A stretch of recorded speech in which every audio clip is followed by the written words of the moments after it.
اما بعد فاعوذ باللہ من الشیطان الرجیم بسم اللہ الرحمن الرحیم ام حسبتم ان تدخلوا الجنة ولما يأتكم مثل الذين خلوا من قبلكم مستهم البأساء والضراء وزلزلوا حتى يقول الرسول والذين آمنوا معه متى نصر الله ألا إن نصر الله قريب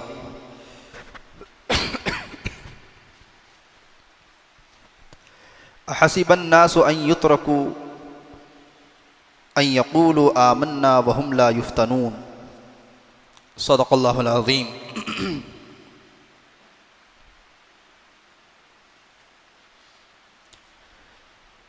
ہر قسم کی تمام تعریفیں سزاوار ہوں اس خالق کائنات پر جو تمام جہانوں کا پالنہار ہے. درود و سلام ہو ذات قدسی وشیم صاحب الجود والکرم تاجدار حرم نبی اکرم صلی اللہ علیہ وسلم پر اور آپ کی آل اور اولاد پر، تمام صحابہ پر، تابعین پر، تبع تابعین پر، متبعین پر، تمام اولیاء اللہ پر، اسی طریقے سے یہ سلسلہ چلتا رہے قیامت تک کے آنے والے تمام مسلمانوں پر. میرے محترم عزیز دوستوں، بزرگوں اور نوجوان ساتھیوں، آج کا عنوان دراصل گزشتہ جمعہ جو عنوان تھا اسی کا تکملہ تھا، اسی کو مکمل کرنا تھا. مشرق وسطیٰ کی پھیلتی جنگ اور مستقبل کے امکانات، بالفاظ دیگر غزہ کی پھیلتی جنگ اور مستقبل کے امکانات. بعض دوست و احباب جو خیرخواہ ہیں انہوں نے اس بات کی طرف آگاہ کیا کہ ہم جس ملک میں رہتے ہیں اور جس دور سے ہم گزر رہے ہیں اس کے اعتبار سے آپ اس بیان کو مکمل نہیں کریں گے، اور مجبوراً نہ چاہتے ہوئے بھی گزشتہ جمعے کا بیان مجھے ڈیلیٹ کرنا پڑا. بہرحال گزشتہ جمعہ آخر میں میں نے آپ حضرات کے سامنے ایک وعدہ کیا تھا کہ اس جمعے ذرا پانی لا دیں، کھانسی ہے. اس جمعے حضرت تمیم داری رضی اللہ عنہ کی ایک عظیم حدیث کا میں ذکر کروں گا. اس سے پہلے کہ میں اس حدیث کو ذکر کروں، تھوڑا سا تعارف کہ حضرت تمیم داری کون سے صحابی ہیں.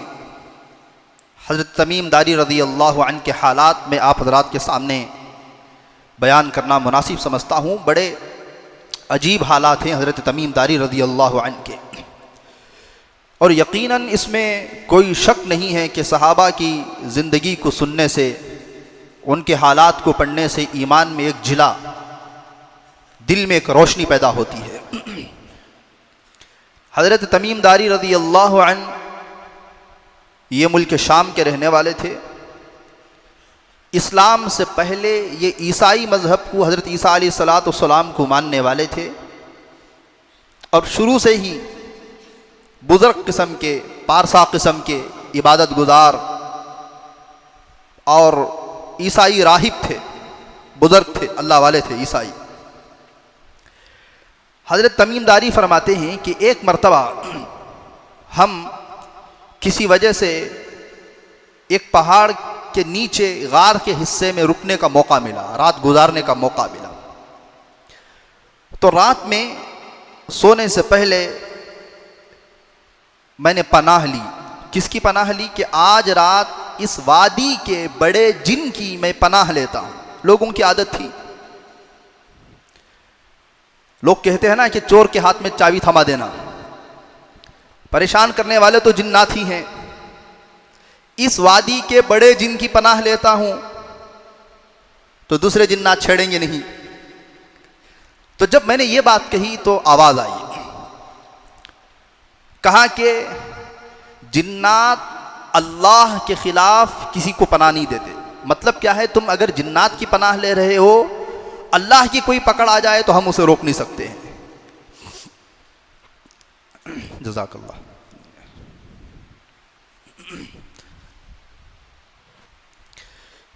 حضرت تمیم داری رضی اللہ عنہ فرماتے ہیں یہ زندگی کا معمول تھا. کسی بھی پہاڑ میں جاتے تو ہم کہتے کہ بھی اس پہاڑ کے، اس وادی کے بڑے جن کی ہم پناہ لیتے ہیں. لیکن پہلی مرتبہ یہ آواز آئی کہ بھائی آپ اللہ کی پناہ لیں. ہم نے مقام ہجوم میں نبی آخر الزماں حضرت محمد رسول اللہ صلی اللہ علیہ وسلم پر اسلام قبول کر لیا ہے اور ہم نے ان کے پیچھے نماز پڑھی ہے. چنانچہ میں جب صبح کو اٹھا تو ہمارے جو بڑے راہب تھے، بڑے مولانا تھے، میں نے ان سے جا کر کے کہا کہ کل رات اس طریقے کا واقعہ پیش آیا. تو وہ جو بڑا راہب تھا وہ کہنے لگا کہ لگتا ہے وہ آخری وقت، جس وقت میں مکہ کی سرزمین پر حضرت احمد صلی اللہ علیہ وسلم، پرانی کتابوں میں آپ کا نام احمد تھا، پیدا ہونے والے تھے، وہ پیدا ہو چکے ہیں، آپ ان کی تلاش میں نکل جائیں. چنانچہ وہ تلاش میں نکلے، حضور پاک علیہ الصلوۃ والسلام کے بارے میں معلومات حاصل کی تو معلوم ہوا کہ آپ ہجرت کر کر کے مدینہ آ گئے ہیں. تو یہ مدینے کی طرف رخ کیے ملک شام سے پانی کی جہاز میں. پانی کی جہاز میں جب یہ نکلے ہیں، اس دور میں کوئی نیویگیشن نہیں، ستاروں کو دیکھ کر کے راستہ طے کرتے تھے، اور آج کی طرح بہت ہی اعلیٰ قسم کی کوئی پانی کی جہازیں نہیں تھی، ہوا کے رخ پر چلتی تھی. تو 1 مہینے تک طوفان نے ہماری کشتی کو گھما کے رکھ دیا، ادھر سے ادھر، ادھر سے ادھر. 1 مہینہ تکلیف اٹھانے کے بعد ہماری کشتی ایک جزیرے کے کنارے پر لگی. تو جب ہم جزیرے میں اترے ہیں تو بڑا عجیب واقعہ پیش آیا. وہ واقعہ میں ذکر کروں گا. حضرت تمیم داری رضی اللہ عنہ کون ہیں؟ ان کے بارے میں چند باتیں. بڑے مہمان نواز تھے. حضرت تمیم داری رضی اللہ عنہ جب نماز پڑھتے تھے تو آپ کی رائٹ سائڈ میں صحابہ کھڑے ہونے کے لیے جلدی کرتے تھے. میں تمیم داری کے رائٹ سائڈ کھڑا ہو جاؤں. وجہ، آپ جیسے ہی سلام پھرتے تو بغل والے کے کندھے پہ ہاتھ مارتے اور کہتے چل، لے جا کر کے اکرام کر کے کھانا کھلاتے تھے.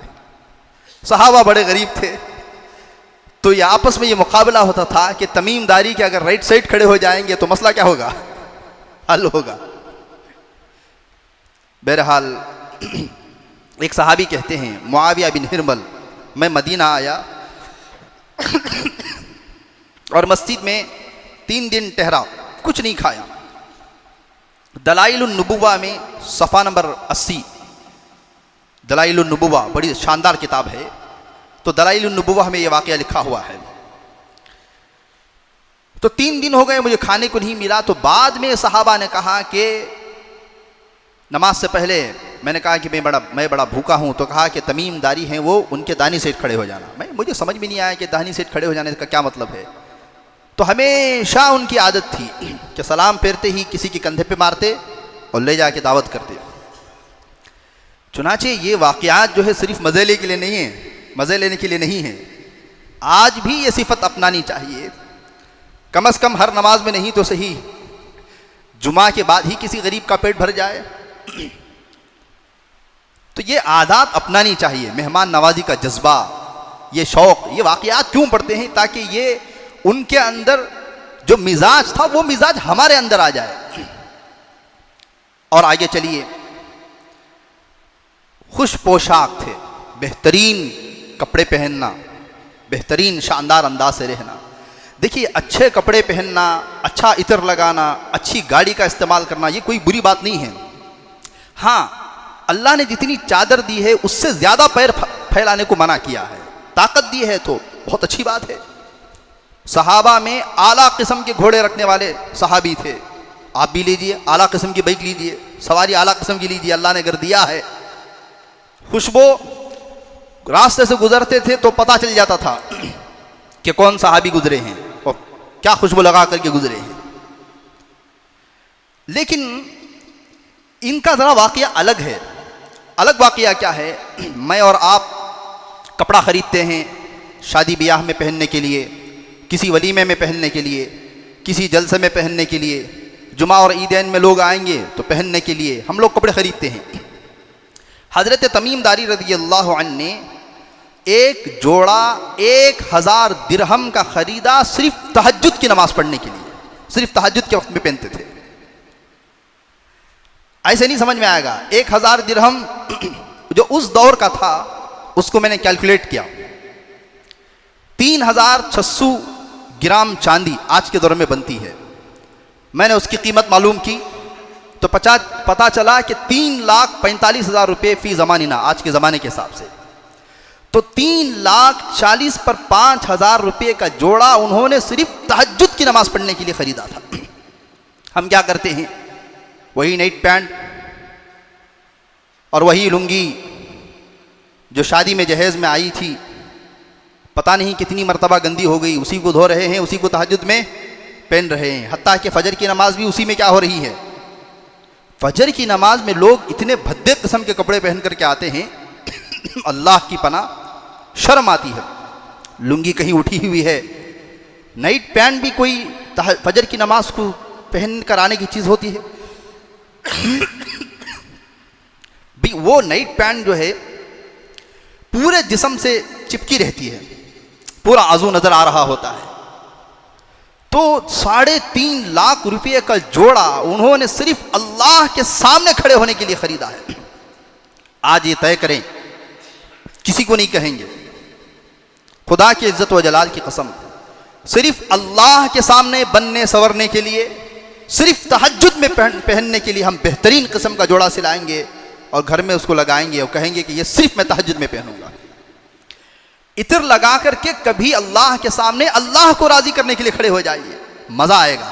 نماز پڑھنے کے لیے اٹھیں، وضو بنائیں، آنکھ میں سرما لگائیں، عطر لگائیں، بہترین جوڑا پہنیں، مصلی پر کھڑے ہو کر کے کہیں اے اللہ تیری عزت و جلال کی قسم، صرف تیرے سامنے حاضر ہونے کے لیے، تیری رضا اور تیری خوشنودی کے لیے میں نے یہ لباس، میں نے یہ روپ، میں نے یہ اختیار کیا ہے. اے اللہ تو اس کو قبول فرما. بہت ہو گیا کہ ہم نے دنیا والوں کو دکھا لیا، صدری پہنی، شہروانی پہنی اور ساکس بھی پہنے اور طرح طرح کے قسم کے چیزیں پہنی. آج اللہ کے خاطر پہنتے ہیں. یہ جذبہ ہونا چاہیے، یہ مزاج ہونا چاہیے. تو یہ صحابی تھے جنہوں نے صرف تہجد کی نماز کے لیے 45,000 روپے کا جوڑا، 3.5 لاکھ روپے کا جو ہے جوڑا انہوں نے خرید کر کے رکھا تھا. اور آگے چلیے، حضرت تمیم داری کون ہے؟ مجھے حضرت تمیم داری رضی اللہ عنہ کی حدیث بیان کرنی ہے. اس سے پہلے تھوڑا سا تعارف کہ حضرت تمیم داری کون ہے. ایک مرتبہ امام بغوی نے اپنی کتاب میں الاصابہ میں، سیر اعلام النبلاء میں، البدایہ والنہایہ میں، دلائل النبوہ میں، یہ تمام کتابوں میں یہ واقعات لکھا ہوا ہے. چنانچہ امام بغوی سے نقل کرتے ہیں کہ ایک مرتبہ حضرت عمر رضی اللہ عنہ کے زمانے میں آگ لگی اور پھیلنی شروع ہو گئی بڑی تیزی کے ساتھ. وہ دور کوئی فائر بریگیڈ کا دور تو نہیں تھا کہ جلدی سے جو ہے کال کریں اور آ کر کے وہ پانی کو بجھائے گی. اس دور میں آگ لگ جانا بڑا مشکل کام ہوتا تھا، لوگ اپنے ہاتھوں سے بجھاتے تھے. کوئی پانی کے کنویں نہیں زیادہ، پائپ سسٹم نہیں، کوئی نل کا سسٹم نہیں. تو حضرت عمر رضی اللہ عنہ نے فوراً بلایا حضرت تمیم داری رضی اللہ عنہ کو. غور سے سنیے اس واقعے کو. حضرت تمیم سے فرمایا تمیم آگ لگی ہے، حکم دیجئے امیر المومنین، کرنا کیا ہے؟ کہا کرنا کیا ہے؟ اس آگ کو بھگاؤ، پیچھے کرو. یہ آگ دہکتی ہوئی آگ لگتی ہے تو تھوڑی کم لگتی ہے. حضرت تمیم داری رضی اللہ عنہ وہاں پہنچ گئے. سارے صحابہ کھڑے دیکھ رہے ہیں. حضرت تمیم داری رضی اللہ عنہ نے آگ سے کہا پیچھے چل پیچھے چل. وہ آگ پیچھے چلنا شروع ہو گئی، پیچھے اور پیچھے اور پیچھے اور پیچھے. وہ آگ پیچھے چلنی شروع ہو گئی حتیٰ کہ آخری جو سرا تھا حضرت تمیم داری نے فرمایا کہ تجھے یہیں ختم ہونا پڑے گا. وہ پوری آگ ختم ہو گئی. جب وہ آ رہے تھے حضرت عمر رضی اللہ عنہ کا چہرہ خوشی سے کھل گیا تھا اور فرمایا لوگوں کتنے خوش نصیب ہیں وہ لوگ جو یہ واقعہ اپنی آنکھوں سے دیکھ چکے ہیں. یہ واقعہ جن لوگوں نے اپنی آنکھوں سے دیکھا ہے وہ اور جنہوں نے یہ واقعہ دیکھا ہے جنہوں نے یہ واقعہ نہیں دیکھا ہے وہ دو کبھی برابر نہیں ہو سکتے ہیں. کتنا خوش نصیب واقعہ ہے. آج ماچس کی تیلی جلائیں اور کہیں گے بجھ جا بجھ جا بجھ جا, دیکھیں ہماری ایمانی حرارت کتنی بجھائے گی ماچس کی تیلی کو. تو یہ صحابہ اتنا ایمان مضبوط تھا. اور آگے بڑھیے, حضرت تمیم داری رضی اللہ عنہ یہ وہ صحابی ہیں نبی کریم صلی اللہ علیہ وسلم آخری عمر میں جب تھوڑے بھاری جسم کے ہو گئے تو حضرت عبداللہ بن عمر رضی اللہ عنہ آ کر کہنے لگے یا رسول اللہ ہم آپ کے لیے نیا ممبر بنا دیتے ہیں جمعہ کے لیے. تو فرمایا ٹھیک ہے. تو سب سے پہلے حضرت تمیم داری رضی اللہ عنہ آگے بڑھے ہیں اور نبی کریم صلی اللہ علیہ وسلم کے لیے نیا ممبر بنا کر کے دیا ہے. یہ وہ صحابی ہیں. اور آگے بڑھیے, حضرت تمیم داری رضی اللہ عنہ کون سے صحابی ہیں؟ فرمایا چند گھوڑے تھے اللہ کے نبی علیہ الصلوۃ والسلام کے پاس, اس میں سے ایک گھوڑا وہ بھی تھا جسے حضرت تمیم داری رضی اللہ عنہ نے اللہ کے نبی علیہ الصلوۃ والسلام کو ہدیے میں دیا تھا. اور آگے بڑھیے, حضرت تمیم داری رضی اللہ عنہ وہ صحابی تھے جو تراویح میں مسجد نبوی میں جب تراویح ہو جاتی تھی تو اس کے بعد یہ مستورات میں جا کر کے تراویح پڑھاتے تھے. ان کی یہ بھی ایک خصوصیت ہے. اور آگے بڑھیے, حضرت تمیم داری رضی اللہ عنہ وہ صحابی ہیں جو عصر کی نماز کے بعد 2 رکعات نماز پڑھتے تھے پابندی سے. سب کو منع کیا جاتا تھا لیکن حضرت تمیم داری رضی اللہ عنہ کبھی نہیں رکتے تھے. وجہ یہ ہے, یہ کتاب الناسخ والمنسوخ میں صفحہ نمبر 155 میں یہ واقعہ لکھا ہوا ہے. حضرت تمیم داری رضی اللہ عنہ فرماتے ہیں کہ واللہ میں نے اللہ کے نبی علیہ الصلوۃ والسلام کو عصر کے بعد 2 رکعت نماز پڑھتے ہوئے دیکھا ہے, میں کبھی اس کو نہیں چھوڑوں گا. لیکن ایک بات یاد رکھیے, 2 رکعت عصر کی نماز کے بعد مشروع نہیں ہیں, شریعت میں مشروع نہیں ہیں. دراصل کیا ہوا تھا, ایک مرتبہ قبیلہ عبد القیس کے کچھ لوگ جو ہے اللہ کے نبی علیہ الصلوۃ والسلام کے پاس ملاقات کے لیے آ گئے. حضور پاک علیہ الصلوۃ والسلام ظہر کی نماز کے فوراً بعد قبیلہ عبد القیس جو تھا اسے بات چیت میں لگ گئے. بات ہوتے ہوتے ہوتے اتنی دیر ہو گئی کہ ظہر کا وقت چلا گیا اور آپ سے وہ سنت چھوٹ گئی ظہر کی 2 رکعت. تو آپ علیہ الصلوۃ والسلام نے عصر کی نماز کے بعد ظہر کے بعد کے 2 رکعت کو نماز ادا کی. اور اللہ کے نبی علیہ الصلوۃ والسلام کی یہ عادت مبارکہ تھی کہ آپ کوئی عمل شروع کرتے تو زندگی بھر اس کی پابندی کرتے, اسے روکتے نہیں تھے. تو ایک مرتبہ آپ علیہ الصلوۃ والسلام نے عصر کی نماز کے بعد 2 رکعت نماز پڑھی, وہ جو ظہر کی چھوٹ گئی تھی. اس کے بعد آپ نے پوری زندگی بھر اس کی پابندی اس کو پابندی سے پڑھا ہے. چنانچہ حضرت عمر رضی اللہ عنہ, یہ فیض القدیر میں بھی ہے, ابو داؤد شریف میں بھی ہے, حضرت عمر رضی اللہ عنہ جو ہے حضرت تمیم داری کو سختی سے منع کرتے کہ بھی لوگ کیا کریں گے, لوگ کیا تمہیں دیکھیں گے تو پھر تم عصر کے بعد نماز پڑھ رہے ہو. لیکن حضرت تمیم داری کہتے میں کبھی نہیں چھوڑوں گا, میں نے حضور پاک علیہ الصلوۃ والسلام کو عصر کے بعد نماز پڑھتے دیکھا ہے. دیوانے تھے. تو یہ کچھ باتیں تھیں حضرت تمیم داری رضی اللہ عنہ کی. اب آئیے اصل بات کی طرف آتے ہیں. یہ وہ واقعہ ہے عزیز دوستو بزرگوں, الاصابہ اور فتح الملہم میں ایک پوائنٹ کی بات لکھی ہوئی ہے. پہلے وہ پوائنٹ کی بات سنیں پھر ہم حدیث کی طرف آئیں گے. جلد نمبر 1 صفحہ نمبر 280 پر 8 میں یہ پوائنٹ کی بات لکھی ہوئی ہے. آپ حضرات حدیث سنتے ہیں, کوئی بھی حدیث, فلاں نے فلاں سے اس حدیث کو سنا, فلاں نے فلاں سے یہ روایت کی, فلاں نے فلاں سے یہ روایت کی, فلاں نے فلاں سے یہ روایت کی, اور فلاں صحابی نے حضور پاک علیہ الصلوۃ والسلام سے روایت کی. ٹھیک ہے, یہی ہے نا.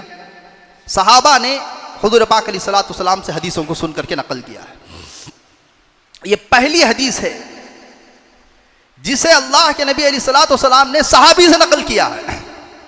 یہ واحد حدیث ہے. اور یہ کیا ہے؟ یہ ایک اکیلی ایسی حدیث ہے جس کو حضور پاک علیہ الصلوۃ والسلام نے نقل کیا ہے صحابی سے، حضرت تمیم داری سے، وہ کیا ہے؟ حضرت تمیم داری رضی اللہ عنہ جب اسلام لانے کے لیے تشریف لائے، یہ دو بھائی تھے، حضرت تمیم داری رضی اللہ عنہ تھے اور آپ کے بھائی تھے، یہ دونوں حضور پاک علیہ الصلوۃ والسلام کی خدمت میں حاضر ہوئے اور کہا اسلام لے کر کے آئیے۔ اسلام لانے کے بعد فرمایا یا رسول اللہ، ہم نے راستے میں بڑا عجیب، بہت ہی عجیب واقعہ دیکھا۔ تو حضور پاک علیہ الصلوۃ والسلام نے فرمایا کیا واقعہ ہے؟ کہا یہ واقعہ اس طرح کا ہے۔ حضور پاک علیہ الصلوۃ والسلام کا چہرہ کھل گیا۔ آپ علیہ الصلوۃ والسلام نے فرمایا صحابہ کو جمع فرماؤ، آواز لگائی گی، تمام صحابہ جمع ہو گئے، آپ ممبر پر بیٹھ گئے انتہائی خوشی کے ساتھ میں، سنو سنو سنو، کیا میں نے تمہارے سامنے دجال کا ذکر نہیں کیا تھا؟ دجال کا تذکرہ نہیں کیا تھا؟ سنو تمیم داری سے تمیم داری کیا کہتے ہیں، اور سنو تمیم داری نے مجھے کیا کہا ہے۔ یہ کہہ کر کے اتنی خوشی کے ساتھ، اتنے جذبے کے ساتھ اپنا جو عصا مبارک تھا اس کو ممبر پر مارتے ہوئے، بار بار مارتے ہوئے یہ واقعے کو ذکر فرمایا۔ حضرت تمیم داری رضی اللہ عنہ فرماتے ہیں کہ جب ہم کشتی میں تھے تو طوفان نے 1 مہینہ ہمیں ادھر ادھر کر دیا۔ 1 مہینے کے بعد ایک جزیرے کے قریب ہماری کشتی جا کر کے رکی۔ ہم چھوٹی کشتی کے ذریعے سے جزیرے کے پاس گئے۔ آپ کو معلوم ہونا چاہیے آج بھی بڑی بڑی جہازیں ساحل پہ نہیں لگتی ہیں، ساحل برابر نہیں رہتا ہے، تو چھوٹی کشتی میں بیٹھ کر کے وہ ساحل کی طرف آتے ہیں، وہ کنارے کی طرف آتے ہیں۔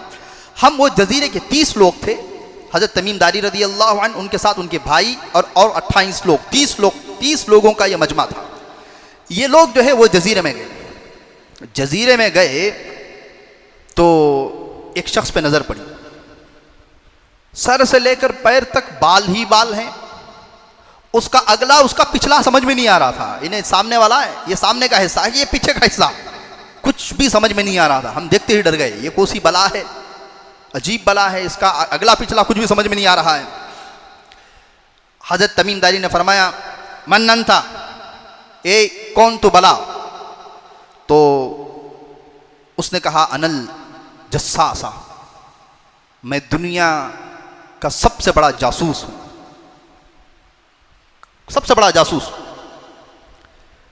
فرمایا ہمارا ایک سردار بادشاہ اندر ہے، تم جاؤ گے، اس نے تم کو بلایا ہے اور تم اس سے بات چیت کرو گے، وہ تم سے بات کرنا چاہتا ہے۔ یہ ڈر گئے، عجیب، اسے دیکھے تو ڈر ہو رہا ہے، پھر اس کے سردار کو الگ کہاں سے دیکھنا ہے۔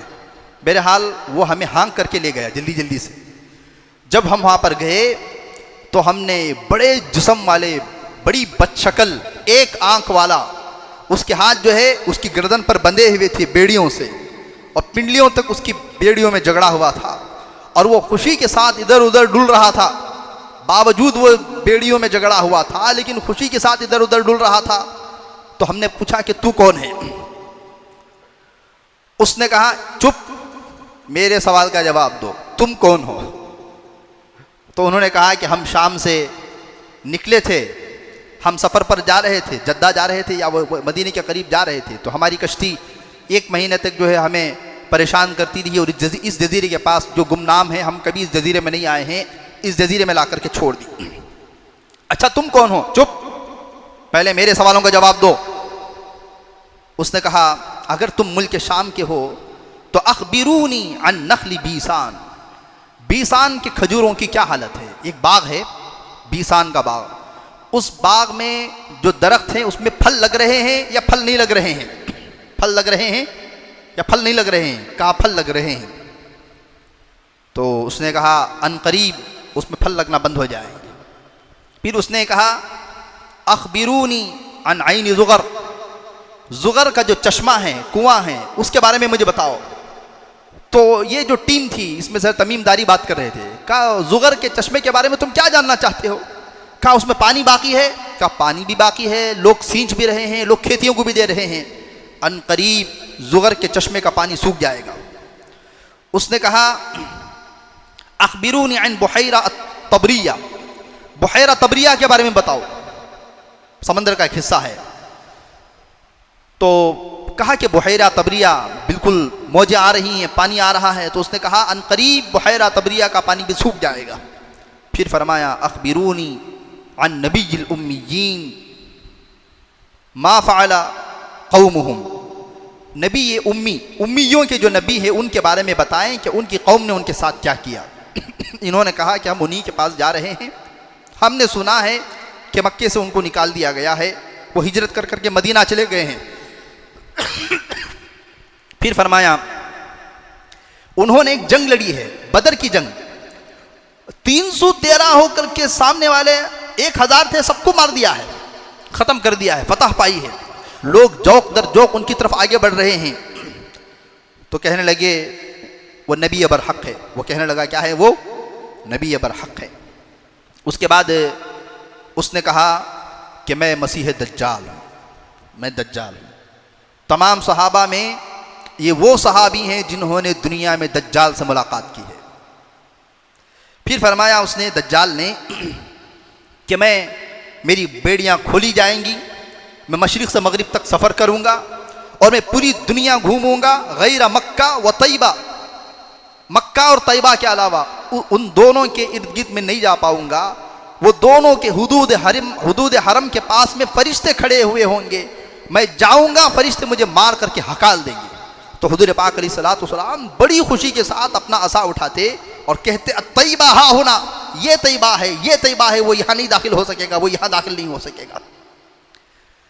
تو میرے حال عزیز دوستوں بزرگوں، اب معلوم یہ ہوا ہے وہ زغر کا چشمہ اور وہ بحیرہ طیبہ، وہاں سب پانی سوکھنا شروع ہو گیا ہے، پھلوں میں بھی کمی آنا شروع ہو گئی ہے۔ وہ وقت دور نہیں ہے جس وقت میں آر پار کی لڑائی ہوگی، آر پار کا معاملہ ہوگا۔ حضور پاک علیہ الصلوۃ والسلام نے اپنی کتابوں میں، اپنی احادیث میں اس کی طرف صاف اشارہ فرمایا ہے اور صاف واضح الفاظ میں جو ہے فرمایا ہے۔ اب دجال کیا ہے؟ دجال آنے سے پہلے دجالیت آ جائے گی۔ میری بات کو غور سنیں، لوگوں کو دھوکہ دینا، دجال کو اللہ تعالیٰ بڑی طاقت دے گا۔ وہ جو ہے جب چاہے گا آسمان سے پانی برسائے گا، اللہ تعالیٰ اسے طاقت دے کے رکھیں گے، اور دجال جو ہے زمین سے فصل اگائے گا۔ دجال روحوں کو حاضر کرے گا، کہے گا کیا تمہاری گزری ہوئی ماں سے بات کرنا چاہو گے؟ کیا تم گزرے ہوئے باپ سے بات کرنا چاہو گے؟ گزرے ہوئے باپ کو، گزری ہوئی ماں کو وہ حاضر کر دے گا، لوگ اپنے گزرے ہوئے ماں باپ سے بات چیت کریں گے۔ آج کل کے لوگ تھوڑی سی پیر کی شعبہ آبادی پر اس کے سامنے سجدہ کر دیتے ہیں، پیر جوگی اگر تھوڑا سا جو ہے کوئی کرتب دکھائے تو اس کے سامنے سجدہ کر دیتے ہیں۔ تو بتائیے اتنی بڑی چیزوں کو، جو مردوں کو زندہ کرنے کی اللہ جسے قدرت دے گا، جسے طاقت دے گا، اور جو پانی جب چاہے برسائے گا، زمین سے فصل جب چاہے اگائے گا، اس کے سامنے ڈٹ کر کے کھڑے ہونے کے لیے ایمان کے اندر روشنی، مضبوط روشنی ہوگی، وہی آدمی بچ پائے گا، ورنہ آدمی ایمان سے ہاتھ دھو بیٹھے گا۔ اور آخری فیصلہ کن جنگ ہوگی فلسطین کے اندر میں، بیت المقدس کے اندر۔ اللہ تعالیٰ حضرت عیسیٰ علیہ السلام کو بھیجے گا۔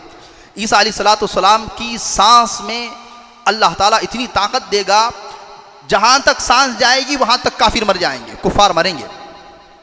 اور سانس کتنی جائے گی؟ ہماری طرح نہیں ہوگی، جہاں تک حضرت عیسیٰ علیہ السلام کی نگاہ جائے گی وہاں تک آپ کی سانس جائے گی۔ تو بہرحال اس وقت میں جو حالات امت پر ہیں اس سے مایوس ہونے کی ضرورت نہیں ہے۔ بہت سے حضرات ایک سوال یہ کرتے ہیں کہ حضرت آخر کب تک یہ حالات، مسلمانوں کو پیٹا جا رہا ہے، کچلا جا رہا ہے، قرب قیامت کی علامات بہت ساری سامنے آنا شروع ہو گئی ہیں، ہمارے حالات کب درست ہوں گے، کب مدد آئے گی اللہ کی؟ تو اب دیکھیے ہم قرآن کی طرف چلتے ہیں۔ وَنَزَّلْنَا عَلَيْكَ الْكِتَابَ تِبْيَانًا لِكُلِّ شَيْءٍ وَهُدًى وَرَحْمَةً وَبُشْرَىٰ لِلْمُسْلِمِينَ۔ میں اپنی بات کو سمیٹ رہا ہوں۔ اللہ رب العزت نے فرمایا کہ اے اللہ کے نبی، ہم نے آپ پر ایک ایسی کتاب نازل فرمائی ہے جس کتاب میں ہر سوال کا جواب ہے۔ آپ کو جو سوال ہونا ہے اس کا جواب آپ کو اس کتاب میں ملے گا۔ وَهُدًى راستہ ہے، گائیڈ ہے، وَرَحْمَةً رحمت ہے، وَبُشْرَىٰ للمسلمین ماننے والوں کے لیے اس میں خوشخبریاں ہی خوشخبریاں ہیں۔ وہ کیا ہے؟ اللہ نے فرمایا ام حسبتم ان تدخلوا الجنۃ ولما یأتکم مثل الذین خلو من قبلکم، کیا تم گمان کرتے ہو کہ تم جنت میں ایسے ہی داخل کر دیے جاؤ گے اور تم پر وہ حالات نہیں آئیں گے جو تم سے پہلے لوگوں پر آئے تھے. مستہم البأساء والضراء، ان لوگوں کو بأسا کہتے ہیں فقر و فاقہ، تنگی، کھانے کی تنگی، والضراء مصیبتیں، بیماریاں، جنگیں، زلزلے، حتیٰ ان کو پکڑے تھے. حتیٰ یقول الرسول والذین آمنوا معہ، اتنے حالات پچھلی قوموں پر آئے تھے، اتنی مصیبتیں پچھلی قوموں پر آئی تھی، اتنا ان کا قتل کیا گیا تھا، ان کو اتنی تکلیفیں دی گئی تھی کہ وہ لوگ جو ایمان لے کر کے آئے تھے وہ بھی، ان کے رسولوں نے بھی یہ کہہ اٹھے تھے متى نصر اللہ، اللہ کی مدد کب آئے گی. ذرا اندازہ لگائیں پچھلے لوگوں پر جو حالات آئے ہیں، اتنے سخت حالات آئے ہیں کہ نبیوں نے کہہ دیا کہ اللہ تیری مدد کب آئے گی، تو اندازہ لگائیں کتنے حالات ہوئیں گے، کتنے زبردست حالات ہوئیں گے. الا سن لو، جس وقت لوگوں کی زبانوں پر بے ساختہ تڑپ کے ساتھ یہ جملہ نکلے گا نا کہ اللہ تیری مدد آخر کب آئے گی، فوراً بعد اللہ کی اس کی مدد آ جائے گی. یہ کیفیت پیدا ہونی چاہیے. تڑپ اٹھ جانا، ہوگا رے بس تنگ آئے جانب، اللہ تیری مدد کب آئے گی، فوراً اللہ کی مدد آئے گی. ایک حدیث کہہ کر کے میں اپنی بات کو ختم کروں گا اور اپنی جگہ لوں گا. ایک صحابی ہیں حضرت خباب بن ارت رضی اللہ عنہ، یہ وہ صحابی ہیں جن کو سولی پر لٹکایا گیا تھا. یہ اپنے صحابہ کی چند جماعت کے ساتھ حضور پاک علیہ السلام کی خدمت میں حاضر ہوئے، اور بھی صحابہ تھے. یہ وہ دور تھا جس دور میں صحابہ کرام رضوان اللہ علیہ مجمعین پر مصیبتوں کے پہاڑ توڑے جا رہے تھے. یہ آ کر کے شکونا الی رسول اللہ صلی اللہ علیہ وسلم وہو متوسد بردۃ لہ فی ظل الکعبہ، حضور پاک علیہ السلام کعبے کے سائے میں ٹیک لگا کر کے بیٹھے ہوئے تھے. ہم حاضر ہوئے، یا رسول اللہ الا تدعو لنا، یا رسول اللہ کیا آپ ہمارے لیے دعا نہیں کرتے ہیں؟ حضور پاک علیہ السلام خاموش، آنکھ میں آنسو. فقال قد كان من قبلكم الا تستنصروا لنا، کیا اللہ سے تم ہمارے لیے مدد نہیں طلب کرتے یا رسول اللہ؟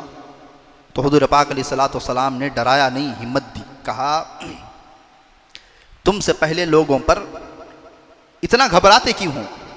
پچھلے لوگوں پر جو حالات آئے ہیں وہ تم پر بھی آ کر کے رہیں گے. فَيُجْعَلُ فِيهَا فَيُجَاءُ بِالْمِنْشَارِ فَيُوزَعُ عَلَى رَأْسِهِ فَيُجْعَلُ نِصْفَيْنِ، پچھلے لوگوں کو ایمان کی وجہ سے سر پر آرا رکھ کر کے دو ٹکڑے کر دیا گیا. اس امت پر بھی وہ حالات آئیں گے. وَيُمْشَطُ بِالْأَمْشَاطِ الْحَدِيدِ مَا كَانَ دُونَ لَحْمِهِ وَعَظْمِهِ، لوہے کے دانتوں والی کنگیاں بنائی گئی، کنگی لوہے کے دانتوں کی گوشت پر رکھ کر کھینچ دیا گیا، ان کا ہڈ ان کا گوشت الگ الگ ہو گیا. پچھلے دور میں لوہے کی کنگی بنا کر کے جسم پر رکھ کر کے کھینچ دیے، ان کا گوشت ان کے ہڈیوں سے الگ ہو گیا تھا. فما يسده عن ذلك عن دينه والله لا يتمن هذا الامر حتى يسير الراكب من صنعاء الى حضرموت لا يخاف الا الله والذئب على غنمه ولكنكم تستعجلون. ان قریب تم دیکھو گے صنعاء سے حضر موت تک، یہ فاصلہ ہے، لمبا فاصلہ ہے، صنعاء سے حضر موت تک ایک شخص اکیلا سفر کرے گا، اسے کسی کا ڈر نہیں ہوگا سوائے اللہ کے، یا یہ کہ بھیڑیا وغیرہ آ جاتا، کوئی بھی شیر آ جائیں گا، بھیڑیا آ جائیں گا، اس کے علاوہ کوئی خوف نہیں ہوگا. اسلام اتنا زیادہ پھیلے گا، اسلام اتنا زیادہ سر بلند ہوگا. آج بھی ہم اللہ کی ذات سے وہی امید رکھتے ہیں. یہ لوگ چاہے جتنے ظلم کے پہاڑ توڑ لیں، فلسطین کے اندر حضور پاک علیہ السلام نے فرمایا تھا یہ ملک شام کا یہ وہ ٹکڑا ہوگا، اس ٹکڑے میں ایک جماعت ہوگی، وہ جماعت ہمیشہ ہمیشہ حق کے لیے لڑتی رہے گی، حق کے لیے کٹتی رہے گی، حق کے لیے مرتی رہے گی. پھر فرمایا علماء نے اللہ نے مکے کو بلد امین بنا دیا ہے، وہاں امن ہے، وہاں جنگیں نہیں ہوگی. اور یہ بات بھی طے ہے کہ قوموں کو جھنجھوڑنے کے لیے، قوموں کے اندر حرارت پیدا کرنے کے لیے جنگ میں لانا ضروری ہے، جنگیں ہی قوموں کو سدھارتی ہیں. تو فرمایا اس کے لیے اللہ رب العزت نے بیت المقدس کی سرزمین کو چن لیا ہے، وہاں جنگیں اب چلتی رہیں گی، قیامت کے صبح تک بھی وہاں پر جنگی چلتے رہیں گی، حالات آتے رہیں گے. علماء نے پھر فرمایا دیکھو قومیں جب غفلت میں آتی ہیں، جب قوموں کا آپریشن کیا جاتا ہے تو وہ 1-2 گھنٹے کا نہیں کیا جاتا ہے، اسے صدیاں لگتی ہیں، 100 سال 150 سال 200 سال لگ جاتے ہیں آپریشن تھیٹر میں جب لے جاتے ہیں تیار کرنے کے لیے. تو بہرحال عزیز دوستوں بزرگوں، ہم بڑے گنہگار ہیں، خطا کار ہیں، سیاہ کار ہیں، مجرم ہیں. اصل ایمان تو اللہ رب العزت نے ان غزہ کے مجاہدین کو اللہ رب العزت نے اللہ نے اصل ایمان کی حرارت نصیب فرمائی ہے۔ ہم اللہ تعالیٰ سے دعا کرتے ہیں کہ اللہ تعالیٰ ہم تمام کو بھی جو ہے ویسا ایمان، صحابہ جیسا ایمان نصیب فرمائے۔ وآخر دعوانا ان الحمد للہ رب العالمین۔ ایک اعلان ہے، ارکیرے کی جامعہ مسجد بہت تنگ پڑ رہی تھی، جمعہ میں مصلی اسٹوڈنٹ وغیرہ آ رہے تھے تو باہر نماز پڑھ رہے تھے، پورا غیر مسلم کا علاقہ ہے۔ اب جانتے ہیں کہ باہر اگر نماز پڑھے تو پھر نیا ایشو کھڑا کرتے ہیں کہ بھی باہر کیوں نماز پڑھ رہے ہیں۔ تو ایک چھوٹی سی مسجد تھی ارکیرے کی جامعہ مسجد، اس کو شہید کر کے جو ہے نئی تعمیر تاکہ